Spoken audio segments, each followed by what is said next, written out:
먼 미국 땅에서 자식들을 잘 키워내고 열심히 사신 여러분들 정말 장하십니다.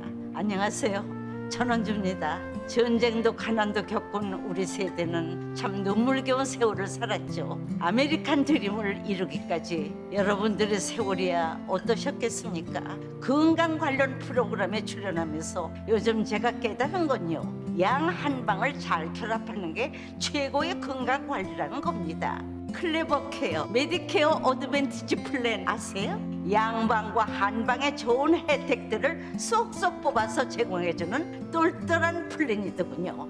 우리 한인의 건강 문화도 이해하고 실력 있는 한국 의사와 전문의를 척척 연결해 준다니 얼마나 똘똘합니까? 이제 우리도 똘똘한 클레버 케어 플랜으로 150까지만 사십시다.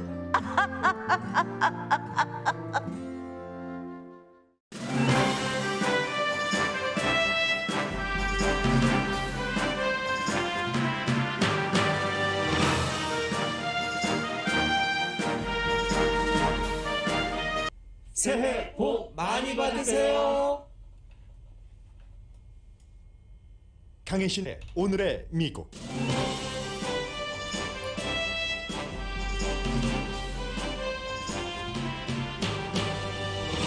백신 접종에 반대하는 시위를 해온 오렌지 카운티 검사가 오미크론 변이에 대한 적절한 대비책을 시행하면 올해 세계 보건과 경제가 붕괴될 정도는 아닌 것으로 예측합니다. 다시 리모트 교육을 하는 교육부도 있지만 절대적인 락다운보다는 백신 접종을 강화하는 게 코비드를 이기는 방안이라는 게 대세입니다. 내일은 의사당 폭동 사건이 발생한 지 1년이 되는 날입니다. 미국인의 반 이상은 그 같은 일이 다시 반복될 것을 두려워합니다. 트럼프 전 대통령은 내일 하겠다던 기자회견을 취소했습니다. 231명의 선출된 공직자와 29명의 후보로 나선 사람이 트럼프 전 대통령의 부정선거라는 거짓 주장을 도왔다는 데이터가 공개됐습니다. 펜실베니아 법대 교수가 아시안 이민자를 막아야 한다면서 인종차별적인 발언을 이어가 논란입니다. 투자 사기 혐의로 유죄 판결을 받은 엘리자베스 홈스 사건은 실리콘밸리와 일반인들에게 경종을 울리고 있습니다. 토요타 자동차사가 미국 자동차 역사 120년을 깨고 미국 베스트셀러 자동차 판매 기록을 세웠습니다. 여러분 안녕하십니까? 오늘의 미국 강혜신입니다. 네, 다른 때 같으면 정말로 어제부터 빅 뉴스였을 겁니다. 버지니아주 그쪽에 내린 그 폭설 때문에 팀 케인이라는 민주당의 버지니아가 지역구인 연방상원 의원은 버지니아주에서 페어팩스 카운티에 한국분들 많이 살고 계시죠? 워싱턴 의사당까지 가는데 인터스테이트 95를 타고 가면 2시간이면 가는데 어제 제가 이 시간에 보도해 드릴 때까지만 하더라도 19시간 했었는데요. 결국은 26.5시간을 차 안에서 있었습니다. 이 정치인이 26.5시간 동안 26.5시간이 아니죠. 26시간 30분이겠죠. 계산은 여러분들께서 제가 잘못하더라도 알아서 계산을 해주시기 바랍니다. 26시간 30분을 차 안에 있으면서 먹은 것이라고는 오렌지 한 알, 그리고 16온스라고 하죠. 닥터페퍼 하나밖에 음료수는 없다고 합니다. 그러면서 막 눈이 엄청 많이 쌓였잖아요. 그곳에 차에서 내려서 너무 기뻐하는, 이 정도가 되면은 피해가 얼마나 많겠습니까? 한 50만 명 정도 그야말로 밖에 나가지도 못하고, 눈은 5인치에서 10인치 정도 내렸다고 하는데 날씨가 워낙에 추워서 완전히 그 눈이 내릴 때는, 그 순간에는 눈사람 만들기 아주 좋은 거지만 금방 시멘트처럼 굳어버렸기 때문에 나무까지 부서뜨리기에도 완벽했고 굉장한 그 어려움을 겪으셨을 겁니다. 아마 오늘까지도 이어지는 부분이 있겠죠. 그래서 이제 이런 것들이 너무나 그 빅뉴스일 텐데, 오미크론 변이가 아무리 마일드하다고는 하지만 환자가 너무 많이 늘어나기 때문에요. 여기에 대해서 어떻게 대처해야 되는지 이미 그 마음가짐을 갖고 계시겠지만 다시 한번 이 시간을 통해서 여러분 주변에서 누군가가 그 오미크론 변이에 감염됐을 때 나는 어떻게 해야지 되지? 내가 감염되면 어떻게 해야지 되지? 하는 것을 다시 한번 당황하지 않으시도록 생각을 해두시는 게 좋을 것 같습니다. 오늘 이제 그런 부분을 조금 전해드리겠는데요. 질병통제국장이 지금도 얘기하고 있네요. 혹시 네, 소리가 안 들리고 있네요. 질병통제국장이 현재 미국의 이 코비드 19의 95%는 오미크론이다. 물론 설령 지역에 따라서 델타가 있는 곳도 있지만 더 많은 곳도 있지만 95% 케이스는 오미크론이다라고 발표를 했고 바이든 대통령은 어제 이제 연설을 했죠. 백신 접종을 안 한 사람에게는 경고를 올릴만 하지만 백신 접종을 한 사람에게는 경고음을 올릴 정도는 아니다. 대통령으로서 조금 그 톤 다운하는 분위기를 많이 보였고 대신에 이제 파이저사가 만든 그 치료약이요.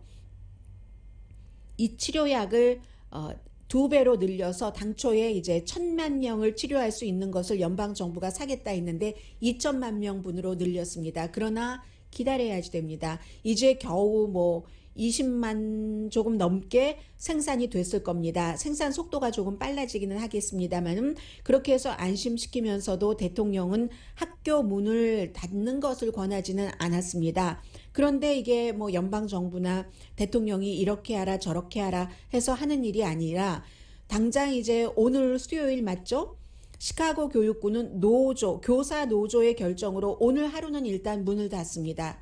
내일은 모릅니다. 오늘 또다시 미팅을 가질 텐데 시카고의 교사 노조의 73%나 되는 사람이 리모트 대면 수업이 아닌 온라인 수업으로 하는 것에 찬성을 했습니다. 그것도 이제 어제 시카고 시간으로 밤 11시 28분에 투표를 했거든요. 얼마나 논란이 많고 논쟁이 많았겠습니까? 그러면 36만 명의 학생, 스텝, 그리고 그 가족들이 전부 여러 가지 영향을 받게 되고 또 이제 학교와 연관돼서 사업을 하시는 분들, 학교 주변에 스몰 비즈니스 하시는 분들 전부 영향권 안에 들어가는 겁니다. 시카고 교육부의 노조 같은 경우는 학교에 학생들이 돌아오기 전에 PCR 음성 테스트 결과를 가지고 와야지 된다. 이게 이제 로스앤젤레스 카운티와 좀 비슷한 거잖아요. 물론 로스앤젤레스 카운티는 뭐 래피드 테스트 같은 것도 다 허용을 하기는 했습니다만 그래야지 된다고 하고 그러니까 이제 교육부에서는 일단 문을 오픈을 하자.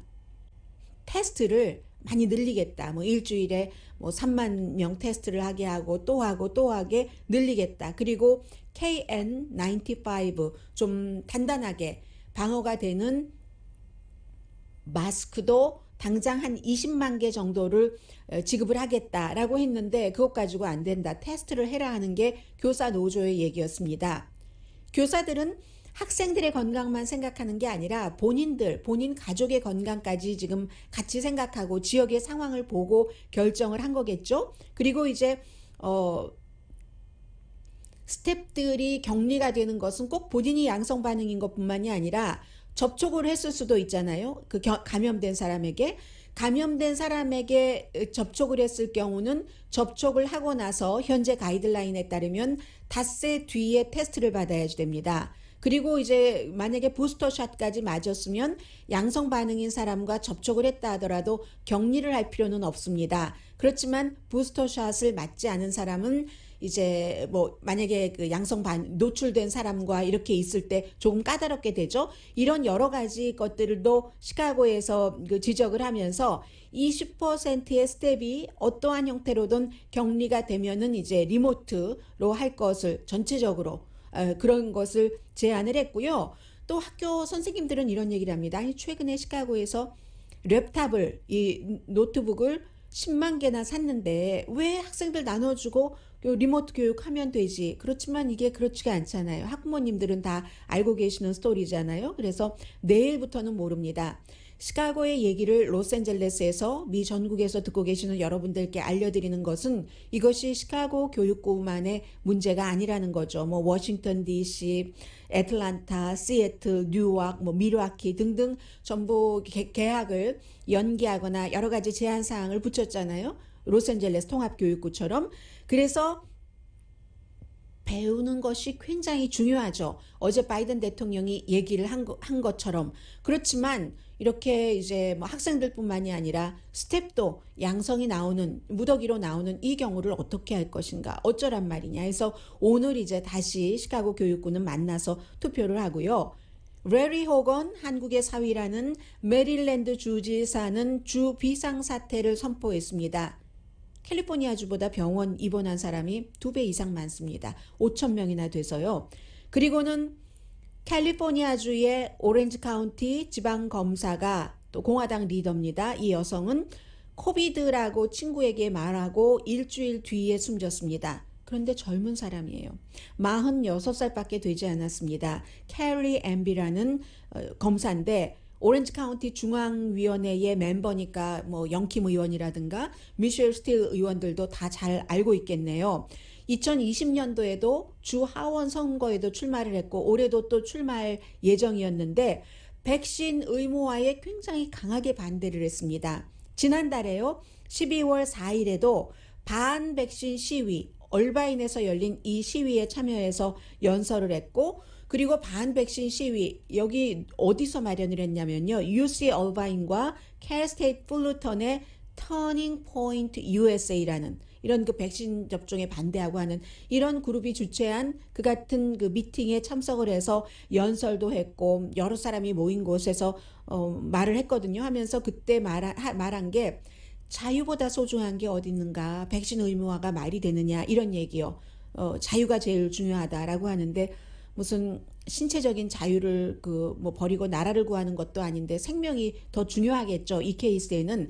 아무튼 이 사람이 이렇게 오늘 로스앤젤레스 타임즈라든가 오렌지 카운티 레지스터를 보면은 같은 공화당 친구에게 내가 코비드 19인데 조금이 아니라 아퍼라고 말한 뒤 일주일 뒤에 숨졌다는 겁니다.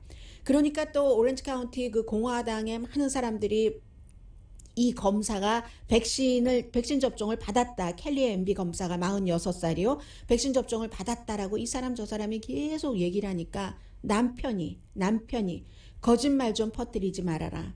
백신 접종 안 했다. 내 와이프는.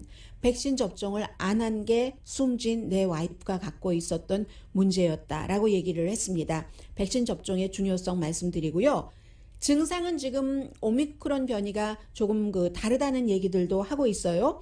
부스터샷 접종까지 받으신 분들은 목이 따갑고 뭐 가장 흔한 증상이라고 하죠. 현기증이 날 수도 있고 근육통 드물지만 있을 수 있는데 숨쉬기가 힘들지는 않답니다. 이 오미크론 변이는요.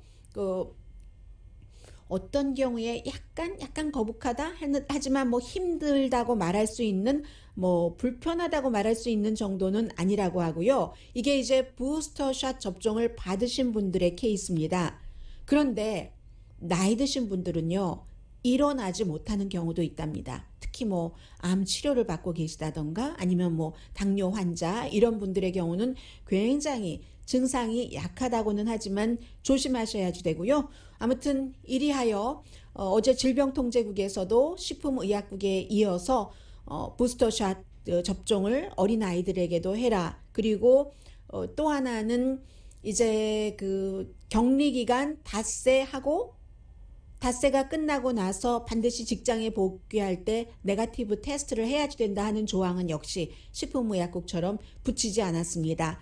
이제 그게 현재의 정부에서 하고 있는 거고요. 미국 사람들 66%가 백신 접종 받았고요. 완전히 받았고 그 가운데서 전체적으로는 그 백신 접종이 가능한 사람의 3분의 1 정도가 부스터샷 접종까지 받았습니다. 이건 말씀드리고요. 세계 보건과 경제가 오미크론 변이로 흔들릴 것 같지는 않다. 파이낸셜 타임즈가 많은 그 경제 전문가, 보건 전문가들과 인터뷰를 해서 내린 결정입니다. 대신에 조건이 있습니다. 정부와 보건 당국이 올바른 정책을 시행을 할 때, 그리고 또 하나 바이러스도 지금 의료 전문가들이 생각하는 것처럼 그렇게 심각하지 않을 때 그때는 괜찮다는 거예요. 대신에 유일한 방법은 백신을 세계 많은 나라로 더 많이 퍼뜨리는 것. 가난한 나라 사람들은 백신 접종, 아주 가난한 나라 사람들의 경우요, 백신 접종을 한 번이라도 받은 사람이 10%밖에 안 됩니다. 부자 나라는 3번, 4번 불법을 해서까지 이렇게 받는 사람들이 있잖아요. 그게 균등하게 균형이 맞아야지 우리가 이제 세계적인 보건 사태나 아니면 뭐 경제가 팍 무너진다던가 이런 것을 피할 수 있다는 겁니다. 또 하나는 치료제죠. 지금 치료제를 그 세계 보건기구가 보고 있는 것에 따르면 한 달에 15억 분량 정도를 생산을 한다고 하거든요. 그러니까 이것도 가난한 나라에 더 많이 보내고요.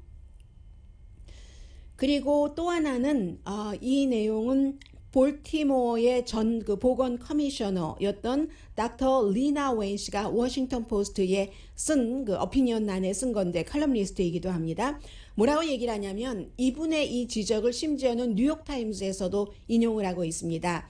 현재 오미크론이 굉장히 많이 퍼져서 주변에 가족 가운데서 동료 가운데서 친구 가운데서도 오미크론 변이 그 확정 양성 판정을 받은 사람이 있습니다. 그런데 마일드한 정도가 전체적으로는 감기에서 독감 사이 그 정도이기 때문에 개인적으로 볼 때는 큰 문제는 아니다. 백신 접종을 받은 사람에게는.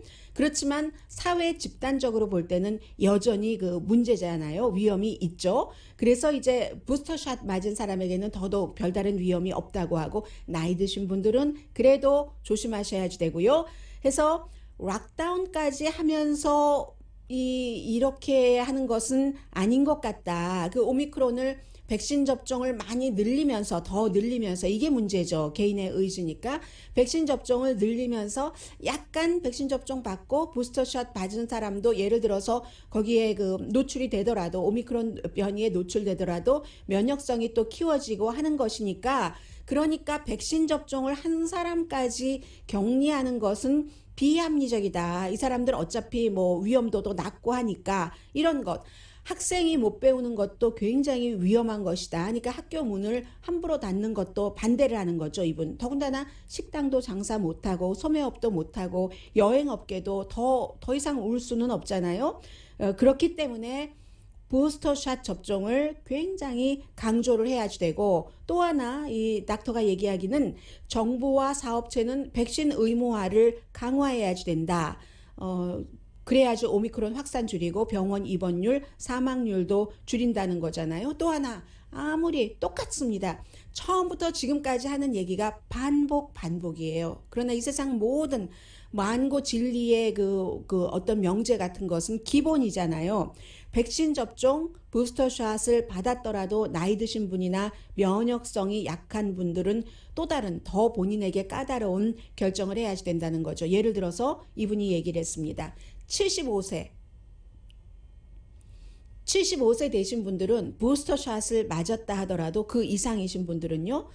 200명 가운데 1명은 숨지신답니다. 이 바이러스에 걸리면은. 그러면 이게 가만히 생각해 보면 독감에 걸리는 것과 비슷한 케이스잖아요. 그래서 이제 75세 이상 되신 분들은 굉장히 조심을 해야지 되고 그리고 앞으로 몇 주일이 미국과 세계에 굉장히 중요한 나날들이 될 겁니다. 이제 할러데이 끝나고 여러 가지 뭐 잠복기 있고 한 뒤에 그 일이기 때문에 꼭 가족만의 접촉이 아니라 가족과 접촉을 하기 위해서 뭐 비행기를 타고 가신 분들도 계시고 뭐 여러 가지 교통수단을 이용하신 분들이 계시지 않겠어요? 또 가족에게 막 맛있는 것을 사다 드리려고 마켓도 가고 어디도 가고 선물 가게에도 가고 하셨던 그런 것 때문에 앞으로 몇 주일 이달 말까지는 상당히 오늘의 미국을 듣고 계시는 분들도 나이 많이 드신 분들이 많으시잖아요. 조심하시기 바랍니다. 이게 정부의 또 보건 관계자의 얘기입니다.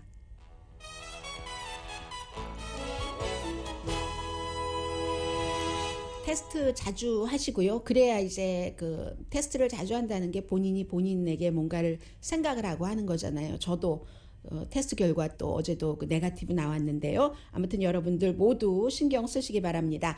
오늘의 미국은 전문가가 추천하는 이민법, 가정법 전문 재인정 종합법률사무소 친절하고 자세한 상담으로 절개를 최소화하는 복강경 수술 전문 장지아 외과, 매일 아침 재래식으로 직접 만드는 검정콩 생순두부 수라원 순두부, 코지다운 갤럭시 거위털 이불은 잠이 솔솔 오게 하는 기능성 거위털 이불, 거위털 이불 전문회사 코지다운, 차원이 다른 샴푸형 흰머리 염색약 수화연을 핫세일 중인 한국 홈쇼핑 공동폰입니다.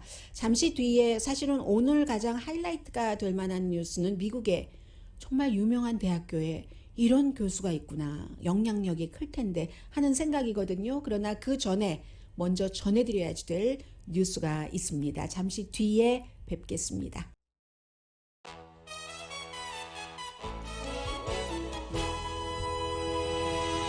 라디오 서울 방송 오늘의 미국 듣고 계십니다. 네, 지금 의회에서 1월 6일 사태에 대해서 조사를 하고 있는 위원회가 팍스의 션 해니티에게 요청을 했습니다. 소환을 한 것이 아니라 1월 6일 그 사건과 관련해서 대통령과 이제 어떠한 소통을 했는지에 대해서 협조를 해달라라고 하면서 편지를 보내는데, 션 해니티 하면은 미국에서 가장 영향력 있는 어피니언 리더, 텔레비전 그 퍼스널리티잖아요. 뭐 라디오 쇼도 하고 있습니다만, 그렇기 때문에 아주 공손하게 의회에서도 션 해니티 그 당신이 애국자라고는 안 했고 뭐라고 했죠? 나라를 사랑하는 것을 우리 모두 잘 알고 있습니다. 헌법을 존중한다는 것도 압니다. 그리고 이번 그 의회의 청문회에서 정치적인 시각에 대해서 요구할 것도 아니니까 협조를 해 주십시오라고 했는데, 글쎄요, 아직 협조한다는 얘기는 없고요. 내일이 1월 6일 그날 그 사건, 지난해에 1월 6일 날 저도 오후에 회사에 있다가 오후 방송에 이제 그 여러 번 그 저희 특별 방송을 그 당시에 했기 때문에 너무 사태가 멀리 워싱턴에서 일어나는 일인데도 텔레비전으로 보니까 뭐 연기가 올라가고 경찰들이 꼼짝 못하고 경찰들이 밀리고 폭도에 의해서 어느 순간부터는 폭도라고 부를 수밖에 없는 그 현장이었습니다. 그게 이제 내일이기 때문에 기본적으로는 이제 바이든 대통령이 어떠한 메시지가 있을 것이고, 또 그날 숨진 사람이 5명이나 되고 다친 경관도 수백 명이 되고, 또 뭐 3명의 경관이 다시 또 트럼프 전 대통령을 고소했고, 내일은 기도 뭐 추도식 비슷한 것도 열릴 테고요. 미국의 분위기가 굉장히 그 가라앉은 분위기가 될 겁니다. 아무튼 션 해니티에 대해서는 그 같은 그 요구를 지금 하고 있고요. 어떻게 될지 모르겠어요. 그 밖에도 이제 텍스트도 주고받고 했잖아요. 대통령의 비서실장이랑 그 당일. 그리고 트럼프 전 대통령은 원래는 내일 그 본인의 마알라고 해서 기자회견을 하려고 했는데, 기자회견을 할 때의 목적은 여전히 부정선거였다 하는 것을 주장하면서, 또 하나는 내일 있을 여러 가지 그날을 기억하는 이벤트를 그 물타기 하는 거죠. 쉽게 말하면은 해서 본인에게 그 집중을 하게. 그런데 여기에 대해서는 공화당 내부에서도 그건 심하다, 그리고 오히려 트럼프 전 대통령에게 리스크가 될 것이다 하는 지적들이 있었거든요. 그래서 어제 돌연히 취소하고 대신에 1월 15일에 내가 애리조나로 가서 선거 유세를 하는데, 그때 굉장히 많은 사람이 모일 거야. 아직도 트럼프 전 대통령은 관중 숫자에 굉장히 집착을 하고 있습니다. 굉장히 많은 사람들이 모일 텐데, 내가 1월 6일에 기자회견에서 하려고 했었던 얘기를 그날 가서 할게. 뭐 거짓 뭐 선거다, 부정 선거다, 그런 그 얘기일 것은 분명한데요. 지금 미국 사람들이 여론조사를 해봤더니, 악시오스가 여론조사를 했습니다. 모멘티브 여론조사 기구와 같이 했는데 57%, 공화당의 반, 민주당은 10명 가운데 7명이 지난해 1월 6일 의사당 폭동 사건과 같은 것이 몇 년 안에 또 일어날 것 같다 하고 두려워한답니다. 그리고 58%는 그렇기 때문에 이런 일을 막기 위해서 하원에서 조사하는 것을 찬성을 하고 민주당 88%, 공화당은 32%만 찬성합니다. 공화당은 70%가 바이든 대통령이 합법적인 대통령이 아니라고 믿는다고 하니까요. 그렇지만 공화당이 아무리 합법적인 대통령이 아니라고 믿는다 할지라도 민주당과 무당파를 합친 숫자가 공화당 숫자보다 훨씬 많습니다. 뭐 거의 2배 되겠죠? 2배? 2배 조금 넘을까요? 그 정도 되기 때문에 왜 이렇게 머리카락이 가렵죠? 아, 여기 있군요. 반대를 하니까 되나요? 그래서 이 미국 사람들이 생각이 이렇게 다르고 바이든이 합법적인 대통령이냐 이것도 지난해에 58%에서 지금 같은 시기에 조사를 해봤더니 55%로 3% 줄어들었습니다. 그 사이에도 계속 이제 거짓 그 선동들이 많이 있었기 때문이죠. 공화당이 아무리 안 믿어도 과반수 이상의 사람, 민주당과 무당파 포함해서 믿는 겁니다. 그런데 확신을 못하겠다 하는 사람들이 조금 늘어났습니다. 지난해 1월에 비해서. 그래서 이게 거짓 선전이 굉장히 중요한 것이고요. 민주주의에 대해서 확신을 잃었다. 37% 미국 사람들. 미국 민주주의를 믿어본 적이 없어. 이런 사람들은 항상 있죠. 그리고 무슨 일이 있어도 미국 민주주의를 믿어 하는 사람들도 항상 있죠. 10% 정도. 49%는 아직도 민주주의를 믿는다. 제가 어제 미국에서 최초로 보스턴 인근의 로웰시라는 매사추세츠주의 그곳에서 캄보디아계 시장이 처음으로 탄생을 했습니다라고 말씀드릴 때 그 캄보디아계 시장이 미국 민주주의를 믿는다고 했잖아요. 그때 시간이 없어서 말씀을 못 드렸는데 그 캄보디아계 시장은 아직도 그럴지 모르지만 미국의 전반적인 분위기는 민주주의가 금이 가고 좀 녹이 슬고 그런 것이 사실입니다.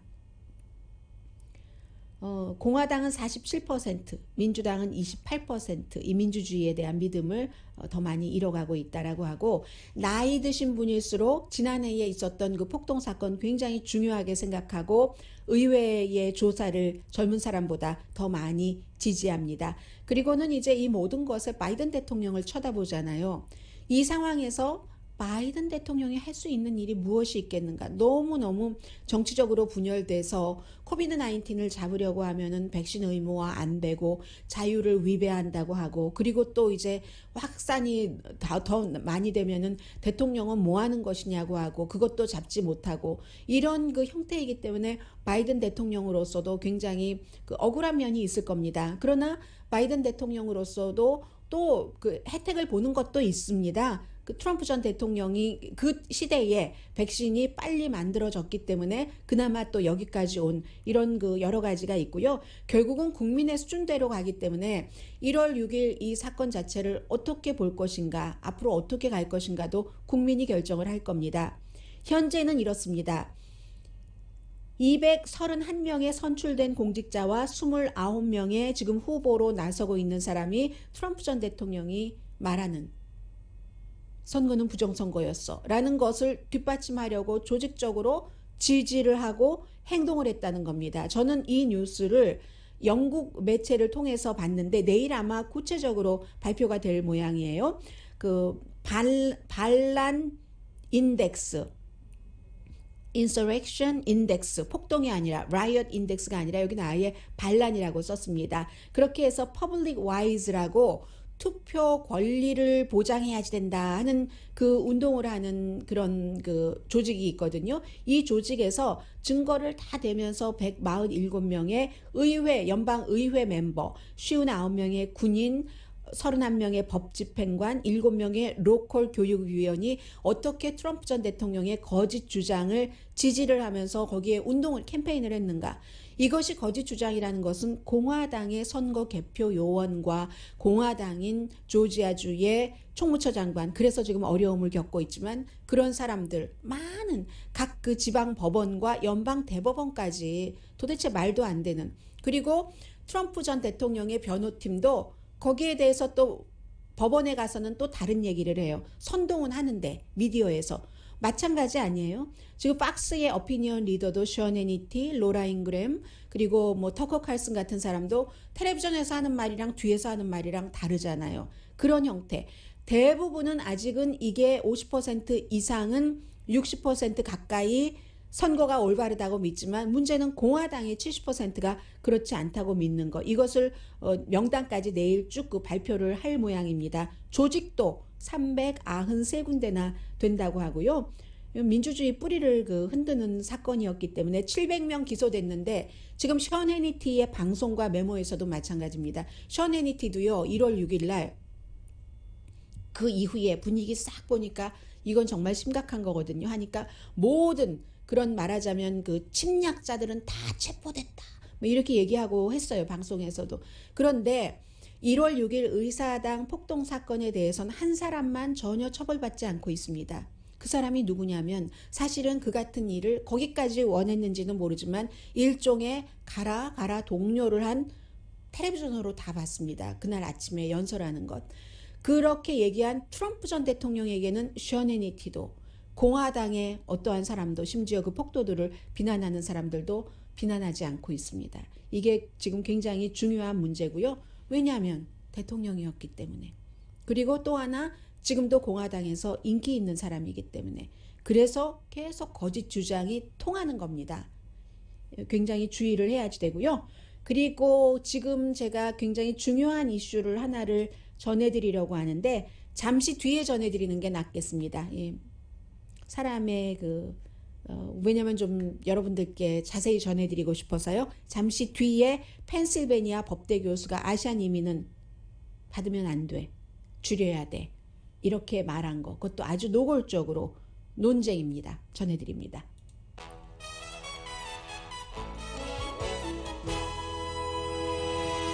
라디오 서울 방송 오늘의 미국 듣고 계십니다. 펜실베니아 법대 이 학장이 그 같은 그 법대에 있는 교수의 백인 우월주의를 굉장히 비난을 했습니다. 그런데 이 백인 우월주의라는 게 아시안에 대해서 한 그런 얘기거든요. 그래서 교수가 에미 왁스라는 교수입니다. 사회복지법, 노동법, 가족경제법을 강의를 하는데 원래 그 변호사고요. 신경학자이기도 합니다. 유태인 가정에서 태어난 여성 교수고 부모가 이민자예요. 동유럽에서 이민 온 사람입니다. 그런데 이 에이미 왁스라는 법대 교수가 그 펜실베니아 그 법대 교수가 경제학자 글렌 루리라는 사람의 팟캐스트에 출연을 해서 한 사람은 흑인이고 이 그 경제학자는 팟캐스트를 운영하는 사람은 글렌 루리 박사는 흑인입니다. 그리고 이 사람은 33살 때 아프리칸 아메리칸으로서 최초의 하버드 대학교 종신 그 경제학 교수가 된 사람이거든요. 지금은 이제 브라운 대학교에서 강의를 하고 있는데 그래서 이 둘이 팟캐스트에 출연을 해서 하는 얘기가 아시안 엘리트들이 미국에 들어오는 게 문제다 등의 인종차별적인 커멘트를 한 겁니다. 아시안 아메리칸들은 민주당이다. 자유의 정신이 그들의 가슴에서 뛰고 있는지 의문이다. 그 영어로 한 말을 제가 한국말로 이렇게 번역을 해봤습니다. 대부분의 아시안은 민주당을 지지하고 있기 때문에 미국은 아시안 이민을 적게 받아들이는 게 낫다. 이게 이제 내용의 요지였거든요.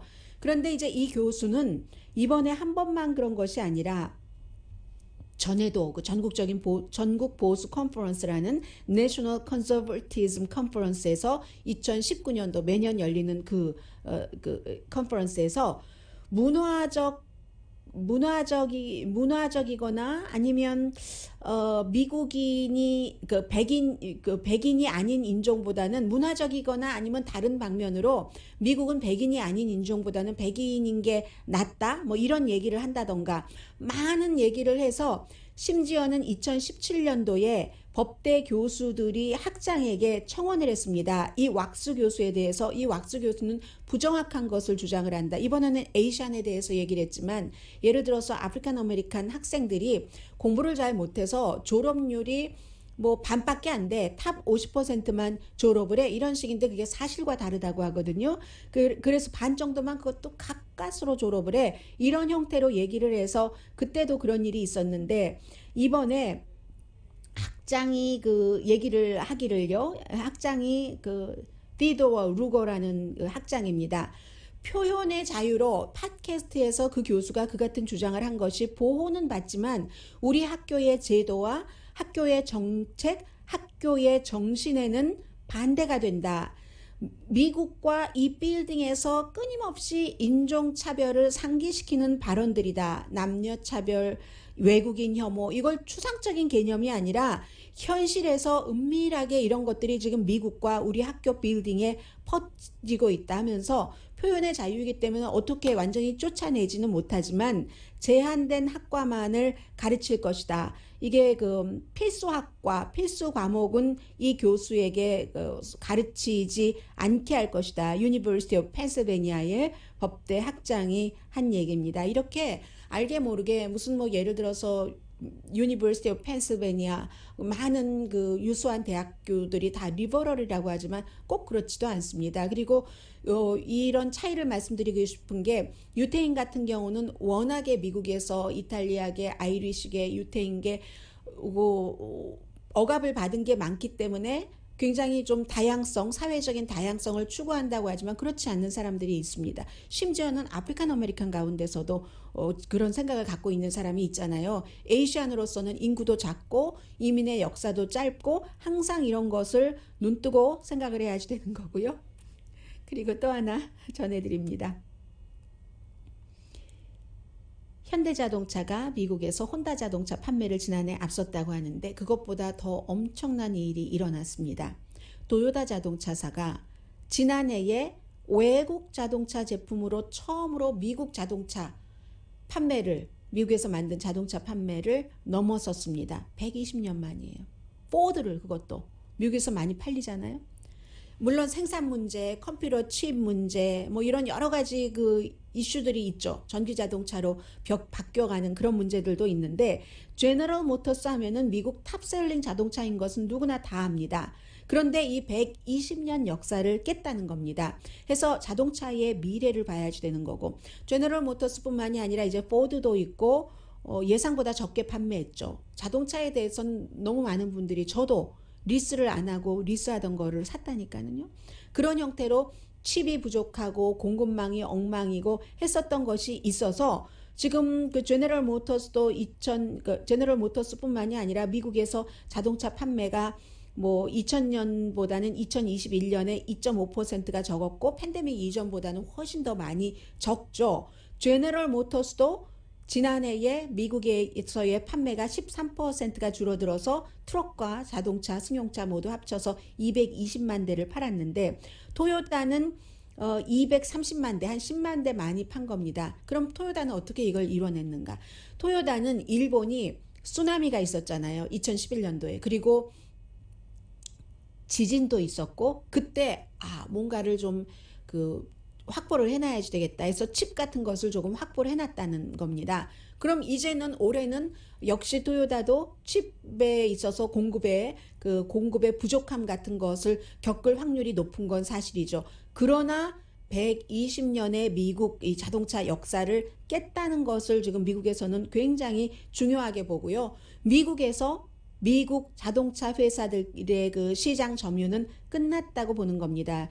유니버시티 오브 미시건의 그 경제학 교수인 에릭 고든 교수가 한 얘기입니다. 도요타가 올해 다시 미국 자동차 제너럴 모터스를 깨지 않는다 하더라도 한 번 깨진 것은 다시 깨질 수 있다. 플러스 이제는 전기 자동차로 가고 있는 그런 그 시점이잖아요. 테슬라 2003년도에 설립이 돼서 지난해 판매가 90%가 늘어났어도 100만 대 정도밖에 안 되거든요. 아무래도 그 전기 자동차는 칩 부족의 영향은 조금 덜 받잖아요. 스위치할 수 있으니까. 포드가 전기 자동차로서는 경쟁력이 높죠. 왜냐하면 그 F-150 픽업 트럭이 있기 때문에. 도요타가 미국에서 미국 자동차 역사가 120년인데 1965년부터 판매하기 시작했습니다. 미국에서 생산한 것은 미국은 미국 자동차를 120년 동안 생산했는데 1988년도 켄터키에서 처음 생산했는데 이걸 바꾼 거죠. 그 당시에 이제 미국 자동차 질이 너무 나빠 이런 평판이 있었기 때문에 도요타가 딱 차고 들어와서 그랬고 지금은 토요타도 공급망 문제가 있고 전기 자동차로 많이 전환을 하는 그런 시점입니다. 잠시 뒤에는 어제 말씀드렸었던 엘리자베스 홈스라는 그 혈액을 뭐 의료 회사라고 더 보기가 더 쉬운 것 같아요. 실리콘밸리의 테크놀로지 회사라기보다는 또 투자 사기 혐의에 대해서 4개 혐의에 대해서 유죄 판결을 받았는데 많은 것들을 생각하게 하고 또 많은 뭐 어떤 느낌 같은 것을 주는 그런 사건이라서 잠시 뒤에 전해드립니다.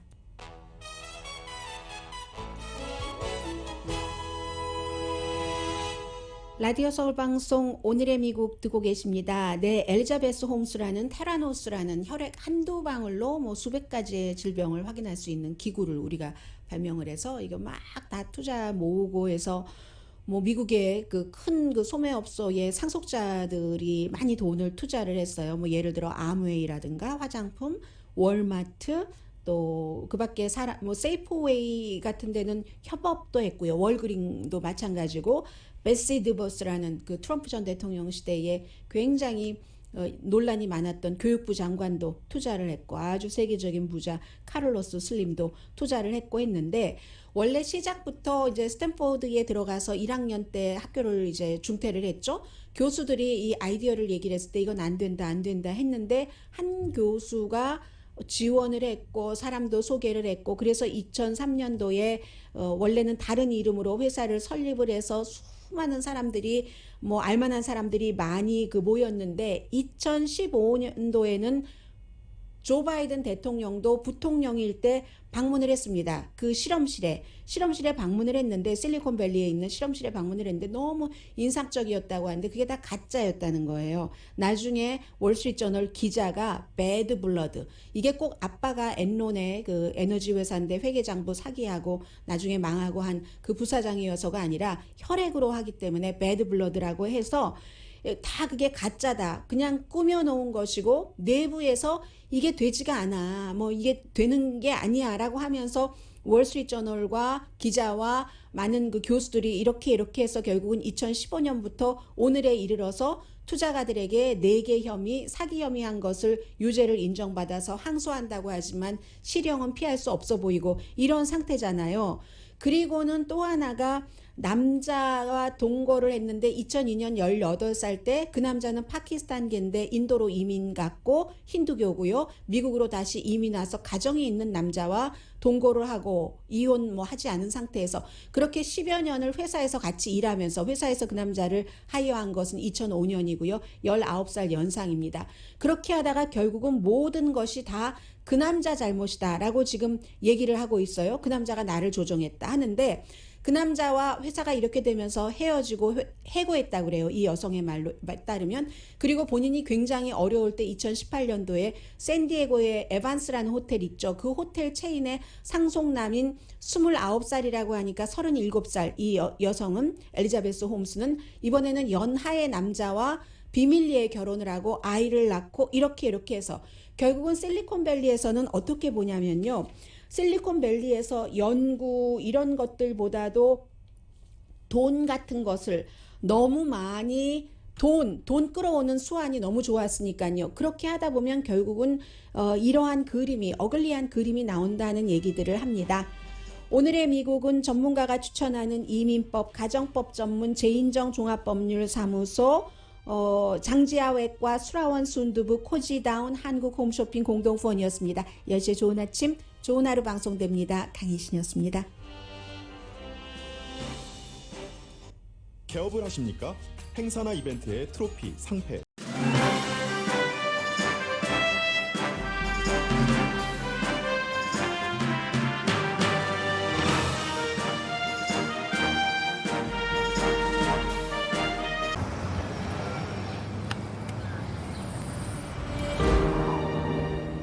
아직 쓰여지지 않은 스토리. 그 스토리를 완성하기 위해서는 새로운 아이디어를 찾아 움직여야 합니다. 우리의 움직임, 그것은 차세대 전동화 차량을 만드는 것입니다. 당신의 새로운 영감을 찾아서